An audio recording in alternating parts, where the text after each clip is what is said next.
All right, everybody, here's your quick bedtime story on consequences of Roman expansion. So Rome has just defeated our friends in Carthage, as we can see. And now Rome controls all of the land that touches the northern and southern shores of the Mediterranean Sea. They go from being a regional, kingdom or empire to a massive worldwide empire. Once they conquered Carthage, they inherit all of their land. And now Rome is this massive empire that controls lands on 3 continents: Europe, Africa, and Asia. And ruling a large multicultural empire is different than ruling a tiny regional civilization, right, where most people are Roman. As the Romans begin to call the Mediterranean Sea Mare Nostrum, it literally translated means our sea, O-U-R-C. It now belongs to us. And these newly conquered provinces were treated differently from those in northern Italy and in Europe, which were ruled by retired Roman legionnaires who enjoyed the land that they had conquered, and they exported Roman culture, and they made it, profitable and peaceful, building that shield, that arc around Rome. Well, now these new guys will be subjugated. They will be told what to do.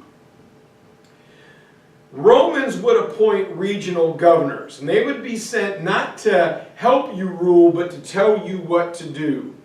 And since these governors are far away in North Africa and in Egypt and the Middle East and in Greece, they've got no real limits on their power. They could do as long as they wanted.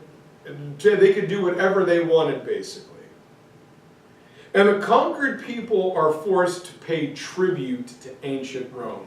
Tribute is, yes, you have defeated us, we are bowing our heads, and we are giving to you what is ours, what we make or what we have, whether it's salt, or whether it's grain, or whether it's cloth, or whether it's iron. We are now giving it to you.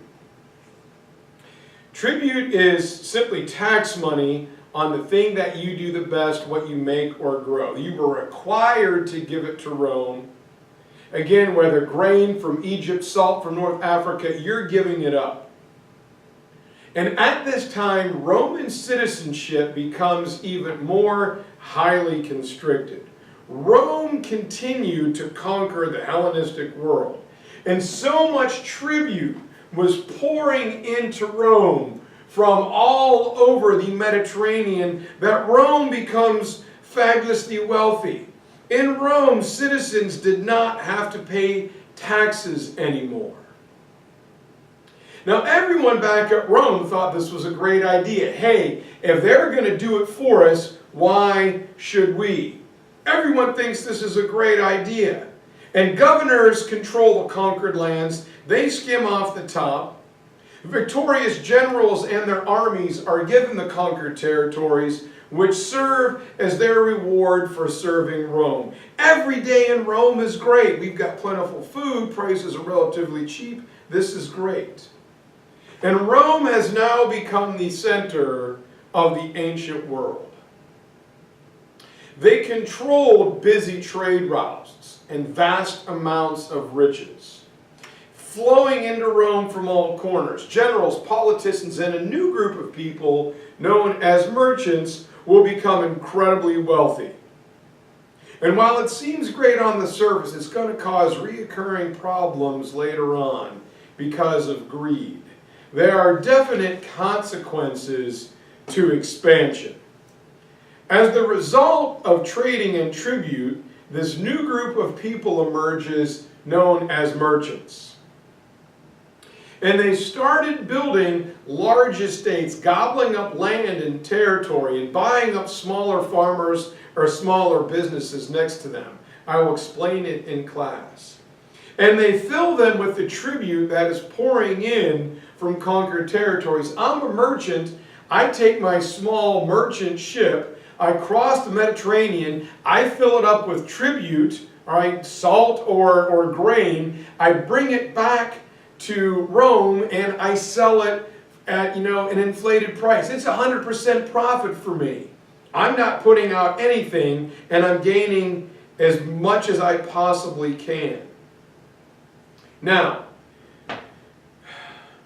these giant estates will slowly increase in size, and they are eventually known as latifundias. And here's your world history joke of the day. I promise you it was not a lot of fundia to work on a latifundia.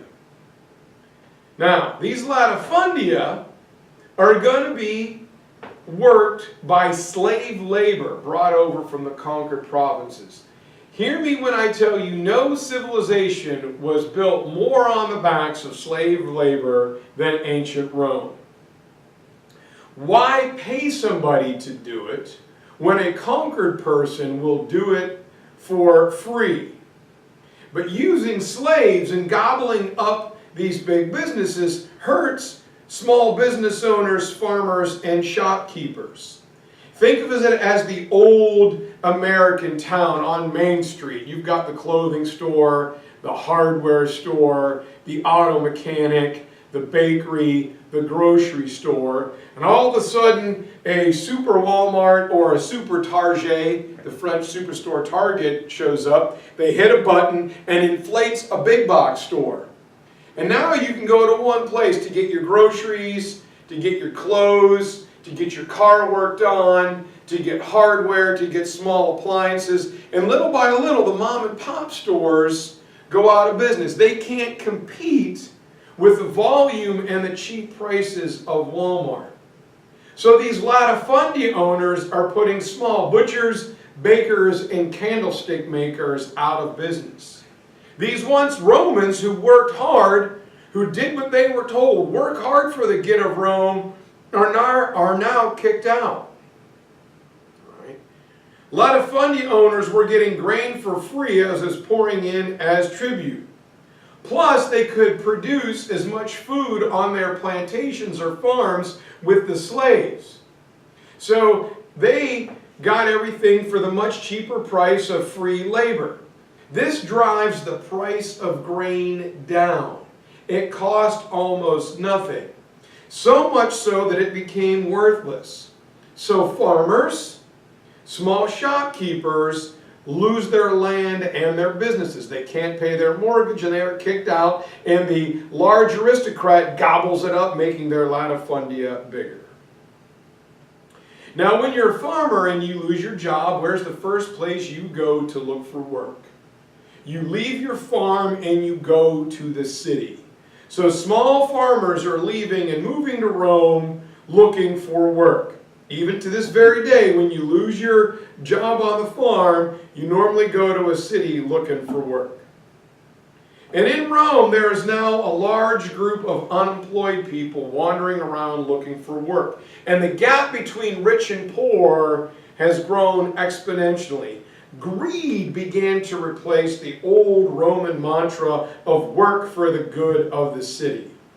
Hard work, self-reliance, working for the good of Rome no longer mattered. We're getting rich from the conquered people. Slaves are doing our labor for us, and Romans became selfish.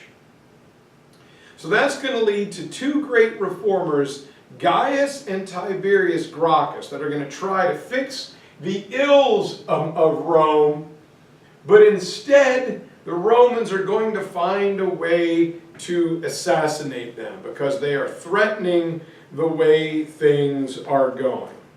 So it is after this, I will pick up tomorrow, and then we will begin to tell the story of the first triumvirate and one coming to power of the great Gaius Julius Caesar. Hope you guys watch this. See you tomorrow.